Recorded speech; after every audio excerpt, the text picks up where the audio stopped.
Good afternoon and welcome to this talk with Granville Abrahams of the IEC.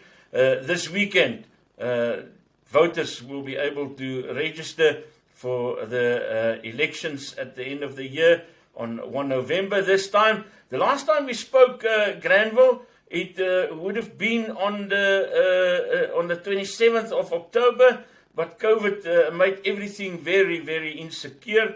But now we have a date. Are you guys in control there? Well, we have no other choice.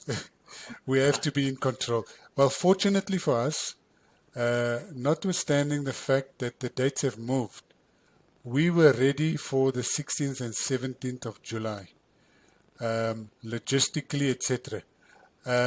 So when the court gave the orders, amongst others, that we were not getting the postponement and we needed to hold this elections by no later than 1st November, we had already had all our materials in place, our registration devices as well, our staffing as well as the venues. Now, venues and staffing is something that we obviously had to follow up on, because if you agreed with the landlord that you're going to have it on the 16th and 17th of July, it does not necessarily mean you're going to have it again on the 18th and 19th of September. So we had to do some follow-up work there, and the same with our staff and also some top-up staff. Yeah. And no problems up to now? It has been tough and it has been challenging, because at the very same time, and this is an unusual precedent, never before did we have to do registration, candidate nomination, and preparing in all earnest for the voting day itself. So we effectively doing three things all at once. It is tough, but the indications are that we are getting the upper hand, and we will be ready on Saturday and Sunday. And not just three things at the same time, you are doing it basically days before the election. So all the best of luck there for you guys. Granville, the one question that I have since we last spoke to each other, were voters, or did you get enough voters to register in the meantime? Because voters were able to register electronically, weren't they? That is correct. We did have the opportunity since August, I think, for voters to register online.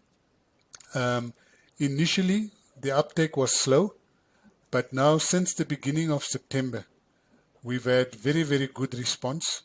Just to give you an idea, up until yesterday, we've had more than 100,000 people that have already registered online. The figures that we're hitting now today, as we're getting closer, is in the 20,000 per day, and we expect that over the weekend and even on Monday, when we have the last rush, that there'll be big numbers coming out. But of course, historically, and online registration hasn't been tested as yet in terms of a track record. Historically, the opening of voting stations has given us the biggest yield, the higher numbers in the past. So we do expect that when we open our voting stations, where we will also be, for the very first time, be using new technology that will update the voters' roll immediately, that we will also be able to have a very, very good turnout over there as well. Now, voters that haven't registered yet are going to register this weekend. How does the registration figure translate into the voters that get to the polls on the day of the election? Yeah, well, first of all, let's take a step back. I think of interest is to first of all find out how many of eligible citizens are registered. And we currently have, based on the National Population Register, a registration gap of about close to 15 million voters who are not registered. They're not on the voters roll. So that is a big challenge. And the bulk of them is reside in the age category of being youth. So that is between 18 and 25. It's a very, very big portion of that registration gap. Then, in terms of voter turnout, now voter turnout is measured only on registered voters that are on the voters roll.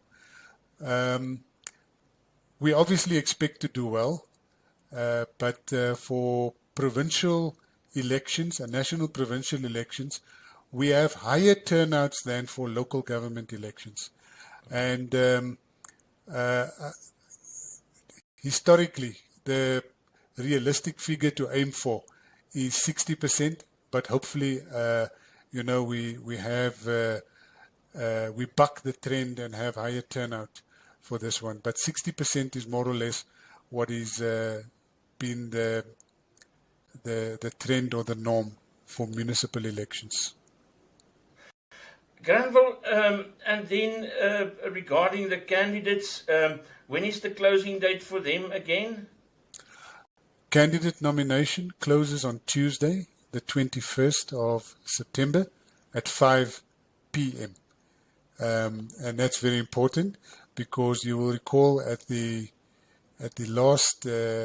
previous timetable, we amended at the last minute because there were parties that had approached the commission, and we extended it until 9 o'clock, but it's 5 p.m.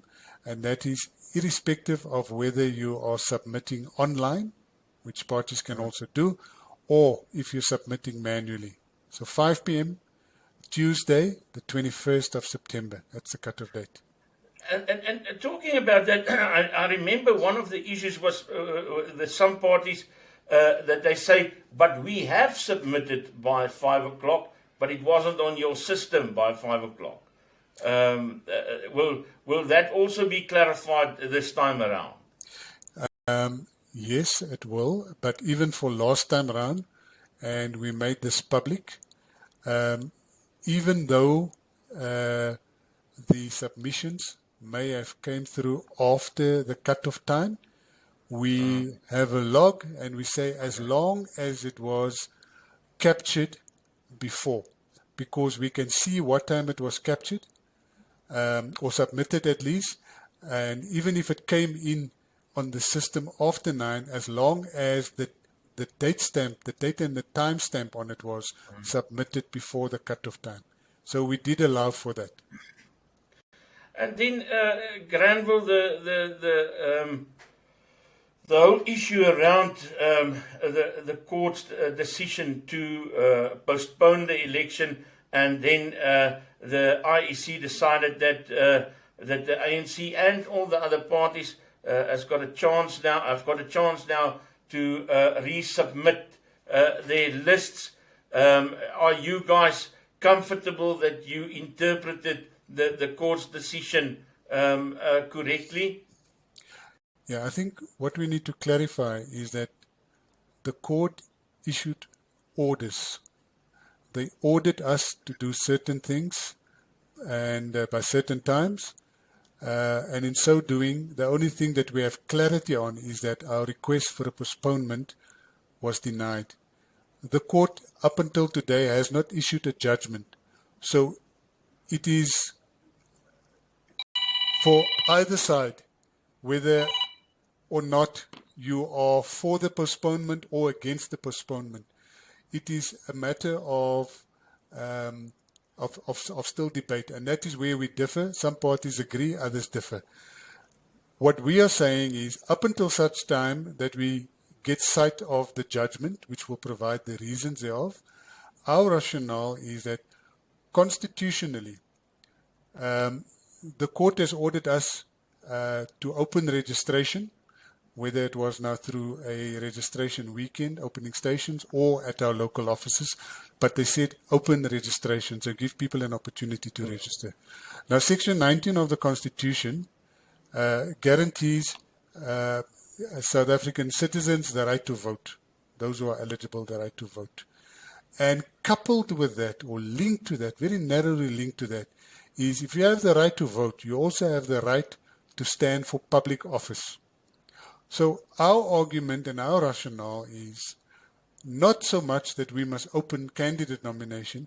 We are saying if we are required to register new voters, then those voters and must also be afforded the opportunity to stand for public office. You will also know that this is a local government election, so you can only vote where you are registered, and a lot of people may have changed address, and even though they are existing voters, they will also now be given an opportunity to change their address, and in so doing, they will then also qualify or be eligible. There are existing candidates from across parties, including the parties that have taken our decision back to the Constitutional Court, who have candidates who would have been disqualified as a result of the fact that they were not registered in the correct segment of the voters' roll, municipality that is, and they will all be afforded the opportunity now to correct those details and what's next. So the decision benefits parties across the spectrum, not a single, not just one single party. Thank you very much, Granville Abrahams of the IEC, for talking to us. Thank you.